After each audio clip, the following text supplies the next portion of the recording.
On June 26 an Apache helicopter successfully tested a high-energy laser pod on targets at the White Sands testing range in New Mexico, the first laser weapon ever employed by a helicopter.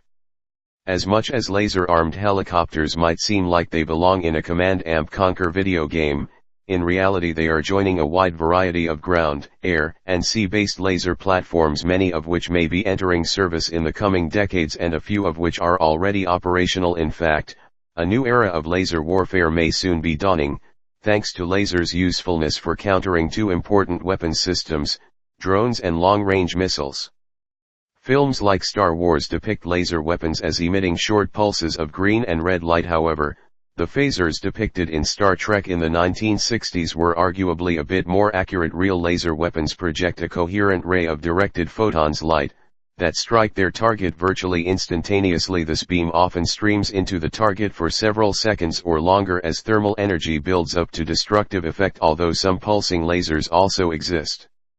However, unlike the weapons in Star Trek, the rays from high-energy anti-material lasers for use in the atmosphere are silent and generally invisible, as they usually operate at an optical wavelength indiscernible to the human eye, and today's laser weapons are more likely to burn a hole in a target or cause it to combust, rather than vaporizing it. Why use a laser instead of a bullet, shell, or missile? To begin with, lasers are highly accurate and quick-acting, since they are fast as light and mostly unaffected by gravity. This could make them ideal for swatting down small, speedy targets, such as incoming rockets and artillery shells. Laser precision could also be handy for disabling ground or sea vehicles without killing their occupants. Of course, a soundless, invisible and recoilless weapon is also pretty stealthy if you can get close enough to use it.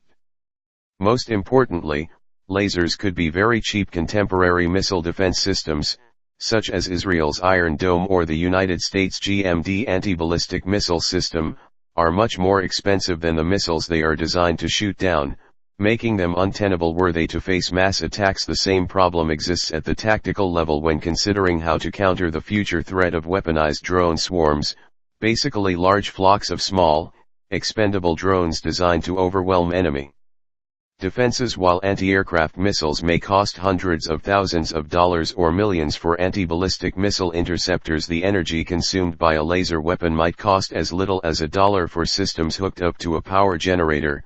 The ammunition supply could be virtually unlimited.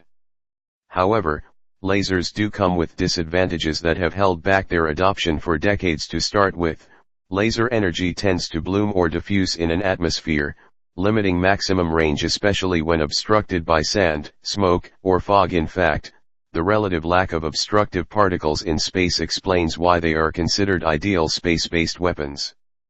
Furthermore, lasers may have difficulty burning through denser materials, and often require several seconds of continuous contact to inflict significant damage, which may not be enough time to disable heavier projectiles, depending on the power and engagement range of the laser as well as the speed of the target. In fact, development of laser-resistant materials and countermeasures has proceeded apace despite lasers having yet to enter widespread operational use.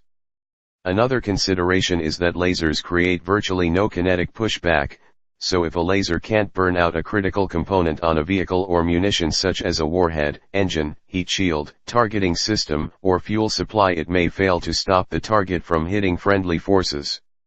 Finally, laser weapons require powerful electrical generators or dangerously volatile chemical fuels, as well as bulky liquid or solid-state cooling systems. These limitations pose serious obstacles to producing field-deployable lasers. However, recent advances in solid-state laser technology may offer a solution to limiting the size of the power supply, though they do require additional cooling measures.